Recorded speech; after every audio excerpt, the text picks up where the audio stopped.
lebih memudahkan para penumpang, MRT Jakarta menghadirkan Max Ride, fitur baru dalam aplikasi My MRTJ yang menawarkan paket langganan tiket MRT. Dengan Max Ride, penumpang bisa berlangganan tiket secara mingguan atau bulanan dengan rute yang sesuai kebutuhan. Penumpang kini tidak perlu repot lagi membeli tiket harian. Pembelian paket berlaku untuk satu rute. Jika ingin membeli tiket pulang pergi, penumpang perlu membeli 2 paket terpisah.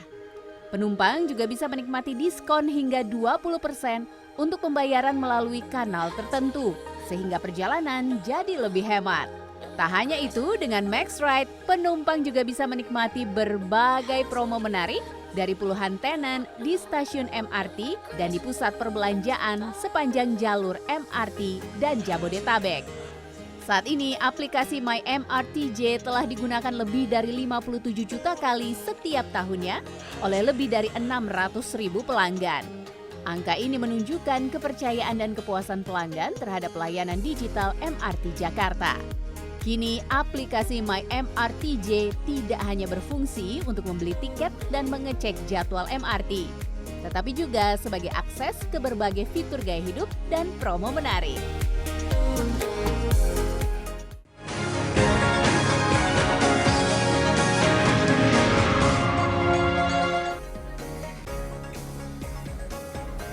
Anda menyaksikan program Indonesia Forward bersama saya Lucia Saharwi. Penerapan paket tiket berlangganan di Metro Global telah berhasil meningkatkan ridership, mempercepat adopsi transportasi publik dari kendaraan pribadi dengan adanya tarif yang lebih hemat, terjangkau, dan lebih banyaknya keuntungan dibandingkan pembelian tiket satuan. Hal inilah yang membuat MRT Jakarta membuat paket berlangganan tiket Max Ride. Apa saja keuntungan yang bisa didapat masyarakat dari paket berlangganan tiket Max Ride ini? Kita akan tanyakan langsung ke Direktur Utama PT MRT Jakarta, Bapak Tuhiat. Pak Tuhiat, terima kasih sudah hadir di CNN, Pak. Terima kasih, selamat pagi. Iya, pagi. Pak, ini menarik sekali MRT akhirnya membuat tiket berlangganan, begitu Pak. Apa keputusannya ini karena ada dasar kajian apa begitu Pak? Ya, pertama terima kasih sudah diberi kesempatan ya. Sebelum ke sana, sebetulnya Mbak Lucy kita punya beberapa media pembayaran untuk MRT. Iya. Pertama, card. Dari sisi kartu, kita punya kartu sendiri namanya single trip dan multiple trip. Single trip untuk sekali jalan, multiple trip untuk serial, gitu ya. Kemudian ada kartu uang elektronik kue dari berbagai bank, ya. Antara lain misalnya ada e-money, Flash, Breezy, Jack One dan sebagainya. Iya. Itu dari sisi card dimudahkan oleh pembayaran itu. Kemudian yang kedua ada server base. Ada 2 server base yang berkaitan dengan aplikasi. Itu source of fund-nya ada e-wallet, digital bank, kemudian ada pay later bisa dilakukan. Itu melalui aplikasi kita. Kemudian ada server base itu berkaitan dengan vending machine atau QR. Ya, QR itu bisa kita lakukan di stasiun. Bisa juga QR-nya itu langsung masuk ke WhatsApp kita, sehingga tinggal scan HP-nya, atau bisa juga kertasnya yang nanti tap and tap out. Itu satu. Nah, apa background-nya MRT melakukan terobosan ya, yang kita namakan dengan Max Ride ya. Itu satu, ada benchmark kita di beberapa metro dunia. Ya, beberapa metro dunia itu terjadi adopsi atau shifting publik dari penumpang kendaraan pribadi ke transport publik massal. Itu satu hal yang tidak bisa dipungkiri oleh kita. Begitu adanya paket berlangganan begitu ya Begitu Pak? Adanya paket berlangganan, karena ada beberapa value added, nanti saya akan terangkan kenapa ada berlangganan. Ya. Kemudian yang kedua, tindak lanjut atas benchmarking itu MRT melakukan survei di internal gitu ya. Apa hasil surveinya? Ternyata 99% dari publik itu menginginkan adanya paket berlangganan. Tiket berlangganan. Oh, oke. Dan 70%-nya itu sudah minat melakukan aplikasi di My MRTJ. Itu sudah berlangsung di MRT Jakarta. Kapan Pak Max Ride ini di launching Pak? Kira-kira kita belum lama ya, dari 1 bulan yang lalu sudah kita launching ya Max Ride dan sudah dinikmati oleh publik. di kita. Jadi sekitar akhir Agustus ya Pak Ya, ya? sekitar. Akhir Agustus dan langsung antusias begitu sambutannya Pak? Ya, antusias. Karena ada beberapa value added atau keuntungan yang diperoleh oleh publik. Apa Pak yang membuat MaxRide ini lebih istimewa begitu dibandingkan membeli tiket satuan? Ada dua minimal, Mbak Lucy. Yang pertama itu ada diskon. Jadi kalau kita membeli tiket berlangganan itu ada dua, bisa mingguan, bisa bulanan. Kita kemasnya mingguan dan bulanan. Oke. Nah, diskon yang diberikan itu hampir sampai dengan 20%. Wow, lumayan Dibandingkan ya. kalau kita beli satuan, gitu ya. Sehingga ada efisiensi bagi mereka, gitu. Kemudian apalagi istimewa yang kedua itu ada mereka tidak perlu antri, tidak perlu membeli setiap dia mau riding. Ya.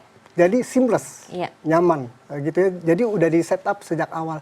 Jadi minimal itu keuntungannya ada dua itu. Satu efisiensi bagi mereka, kemudian yang kedua dia seamless. Jadi hemat biaya, hemat waktu juga begitu ya Pak Iya, ya? makanya di kami ada tagline di MaxRide itu, Mbak Lucy. Maksimal nyamannya, maksimal mudahnya. itu tagline. Nyamannya Iya. tadi merepresentasikan bahwa kita efisien, kemudian mudahnya yang seamless tadi. Oke. Itu Nah kira-kira. ini pembayaran MaxRide ini dengan cara apa Pak? Bisa berbagai metode ya untuk MaxRide itu. Jadi apakah itu pakai digital banking, apakah itu metodenya berbagai macam, apakah pakai e-wallet dan lain sebagainya bisa kita lakukan. Tapi yang pasti lewat aplikasi begitu ya Lewat Pak? Jadi aplikasi. harus punya aplikasi terlebih dahulu. Ya, kita ada MRTJ aplikasi kita. Jadi tidak dalam bentuk kartu atau apa Ya. begitu ya Pak ya? Ya. Jadi nanti tampilannya setelah pembayaran kemudian menerima kris begitu Ya, Pak? ya. Jadi dengan kris saja kita cukup Ya, untuk bisa kita tap. masuk. Di tap. Ya. Oke, Pak, ini harganya kan tadi kata Bapak diskon 20%, bisa sampai 20%. Apakah Ya. itu diskon diberikan dari MRT atau pihak provider, Pak? Jadi gini, ada dua tipe. Satu tipe mingguan. Mingguan ini ada 5 kuota. Oke. Kuota itu ya udah dari dalam 7 hari itu bisa ada 5 gitu ya. Kemudian ada bulanan. Bulanan itu 20. Sebetulnya ini merepresentasikan hari kerja ya. Oh iya. 20 ya. 20 hari. Nah, kalau misalnya terjauh dari Bundaran HI, saya ilustrasikan sampai dengan Lebak Bulus, itu perjalanan itu 14.000. Kalau 14.000 itu satu kali jalan, kalau kali 5 itu sekitar 70.000-an. Ya. Ya. Tapi mereka bisa mendapatkan diskon dari provider. Oh, oke. Saya katakan dari provider ya, itu sampai maksimal 20%. Jadi kalau 80% kali 70% kurang lebih sekitar 56 gitu, sekitar 59. Iya. Jadi ada efisiensi sekian gitu ya. Begitupun yang bulanan. Nah, itu kira-kira. Jadi sekali lagi ini kami bekerja sama dengan seluruh provider ya, kemudian provider memberikan diskon ini tanpa harus melanggar aturan tarif yang ditetapkan oleh pemerintah. Oke, jadi tarif dari MRT sendiri sebenarnya tetap sama, tapi Ya. ini diskon diberikan oleh provider begitu ya Pak ya. Ya, Jadi ya. ini kerjasama antara MRT dengan provider. Ya. Yang diuntungkan tetap adalah pelanggan, Pelanggan. pengguna begitu ya Iya, Pak ya. iya. Baik, jadi tahapannya ini adalah dengan cara harus download aplikasi terlebih dahulu begitu ya Pak ya. Kemudian bisa memilih Ya. pembayarannya dengan apa, tinggal dipilih saja. Ya. Tapi ini hanya berlaku maksimal 20 hari begitu ya Pak ya langganannya. Makanya tadi ada 7 hari, ada 30 hari. Oke. Jadi kalau saya ilustrasikan 7 hari itu ada limit kuota.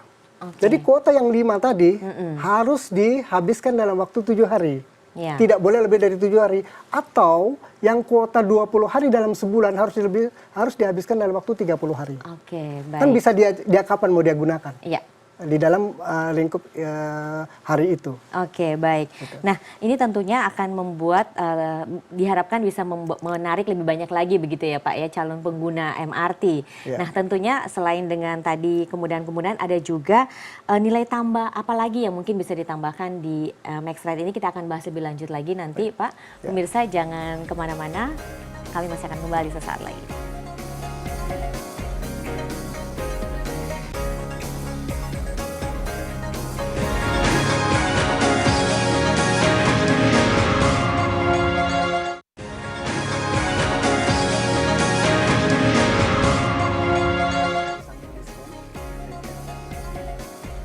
Ya, terima kasih Anda masih bersama kami dan kita masih ditemani Direktur Utama PT MRT Jakarta, Bapak Tuhiyat.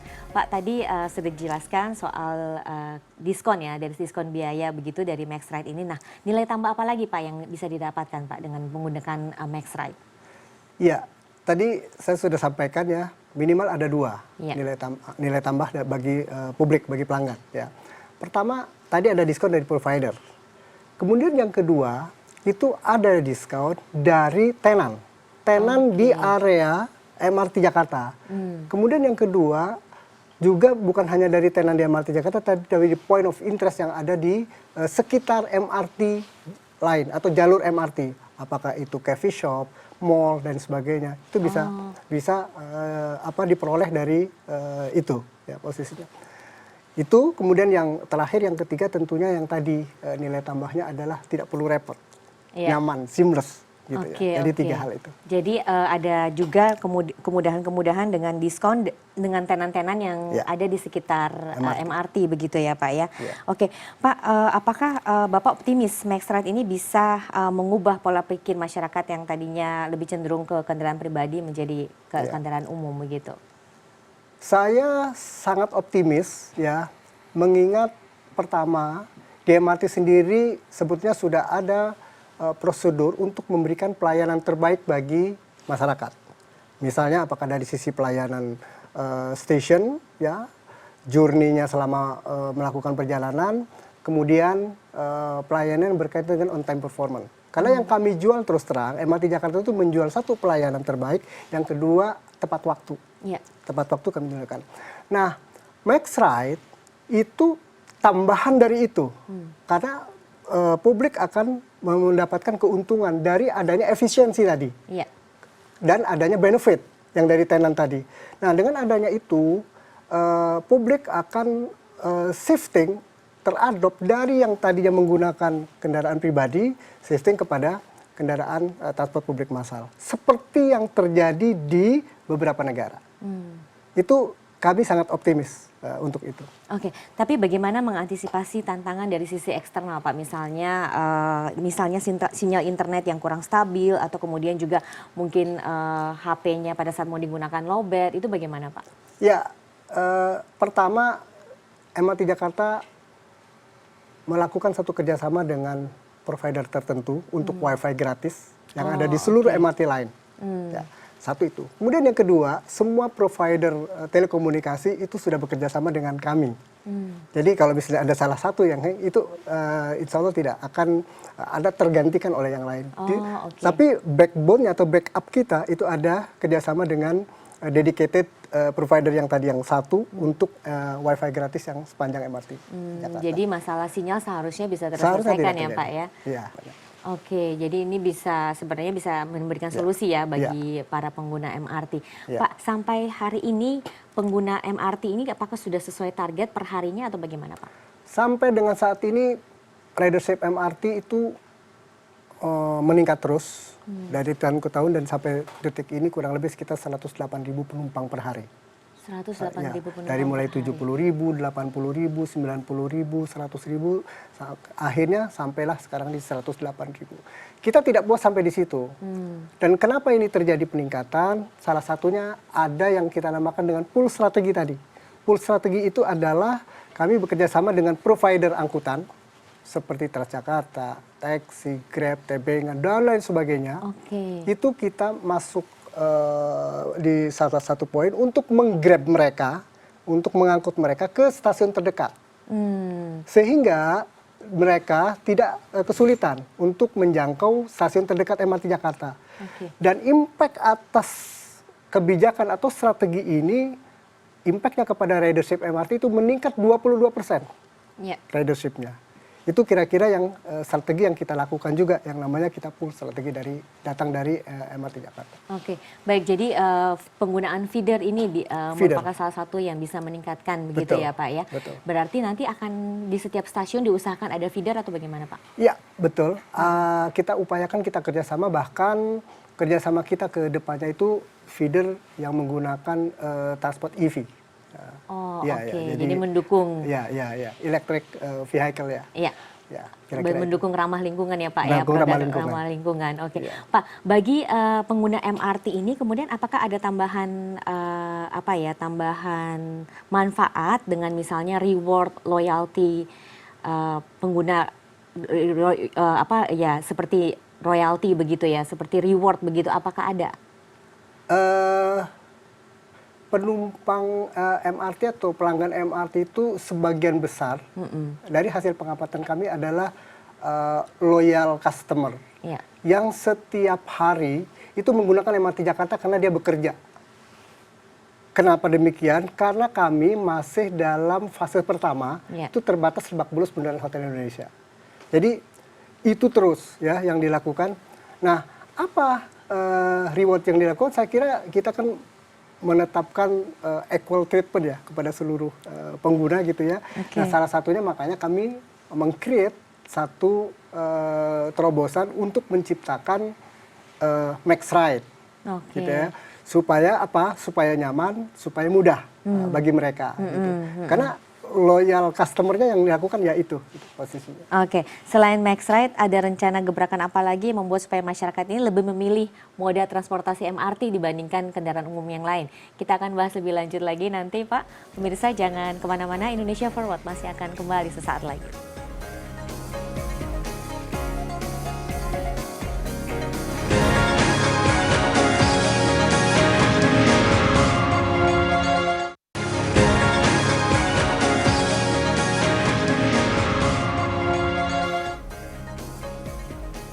Ya, terima kasih Anda masih bersama saya di Indonesia Forward dan kita masih bersama Bapak Tuhiat, Direktur Utama MRT Jakarta.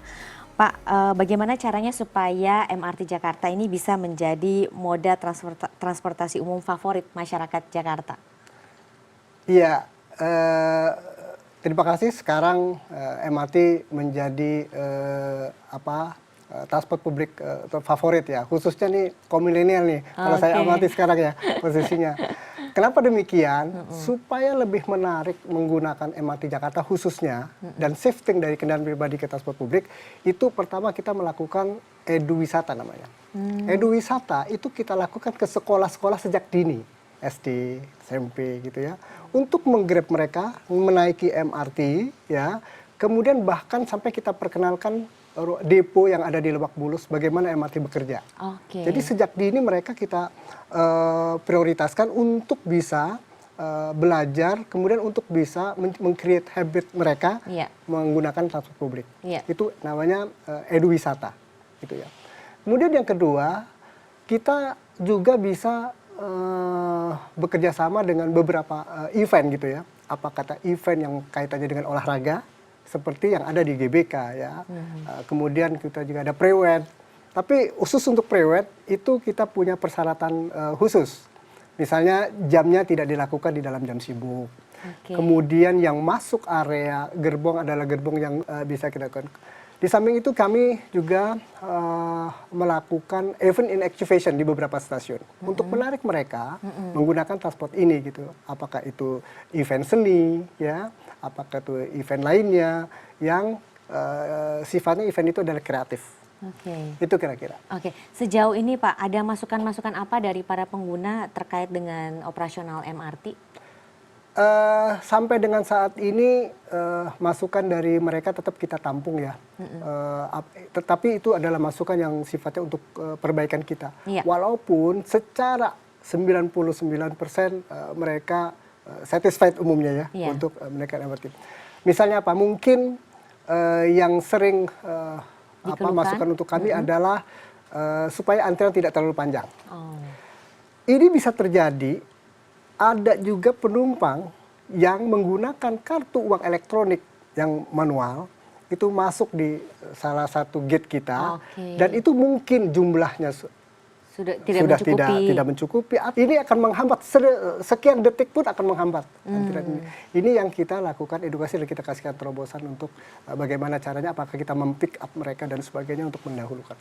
Itu kira-kira kita lakukan semaksimal mungkin. Jadi sejauh ini hambatan-hambatan yang terjadi di lapangan apa saja Pak? Selain tadi kendala penggunaan kartu yang sudah expire atau tidak cukup saldonya? So far in routine tidak ada, tetapi pada saat ada event tertentu, misalnya ada acara di BGK konser, ada bola dan sebagainya. Itu mesti terjadi load overload di stasiun. Apa yang kita lakukan? Yang kita lakukan kita turunkan task force untuk mengatur ini dan kadang-kadang di atas kita stop dulu supaya ini jalan baru masuk lagi gitu. Itu sangat sesuai dengan situasi yang ada, kondisional sifatnya. Kira-kira itu ya yang kita temui, yang kita laksanakan, dan ini karena kita sudah terbiasa, itu sudah tidak ada ini lagi dengan kita. Kita sudah prepare untuk itu. Iya, oke, baik. Untuk kedepannya Pak, mungkin 5 tahun ke depan ada rencana apa Pak dengan MRT Jakarta ini? Mbak Lucy, sekarang fase 1 sudah operasi 5,5 tahun sampai dengan HI. Kita sedang melakukan pembangunan MRT menuju utara ke Ancol Marina, itu untuk 12 kilo yang lain. Tahap 2 sekarang ya, Pak? sedang, ini namanya tahap 2 ya. Tadi tahap 1, ini tahap 2.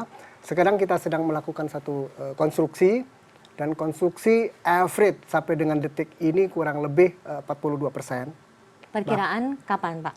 Nah, kita tidak perkiraan sampai dengan kota itu 2029, ya.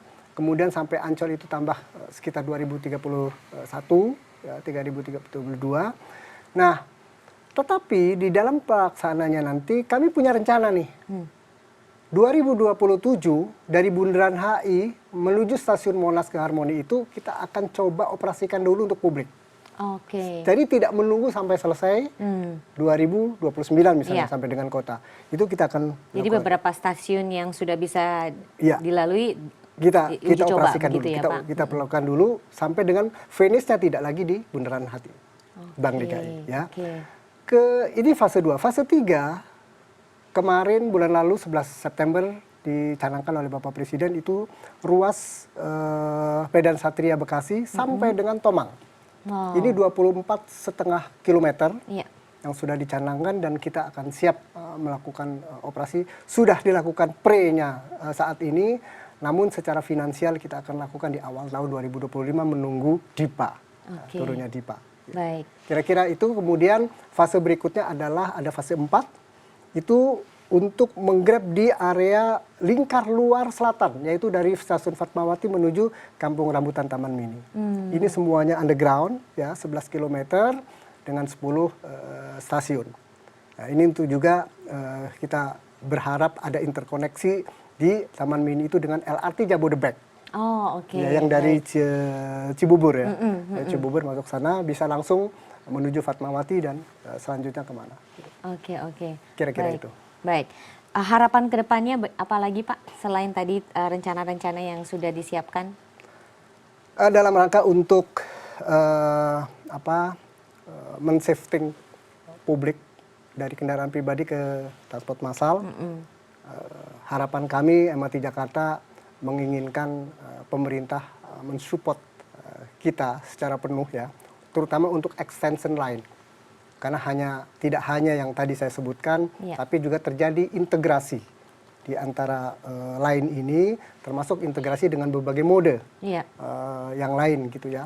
Kenapa kita lakukan? Ini semata-mata kita lakukan dalam rangka untuk mempermudah publik dan sekaligus menyiapkan Jakarta sebagai kota global. Amin. Itu kira-kira. Ya, baik, terima kasih Pak Tuhiyat sudah berbagi informasi di sini, sangat menarik sekali, dan kita berharap banyak sekali untuk MRT supaya semoga progres tahapan-tahapan selanjutnya berjalan lancar ya Pak ya, supaya bisa menjadi salah satu mode favorit di Jakarta. Ya pemirsa, semoga perbincangan ini menambah wawasan dan mengubah pandangan kita tentang transportasi massal. Saat ini moda transportasi massal khususnya MRT Jakarta sudah sedemikian aman, nyaman, dan modern.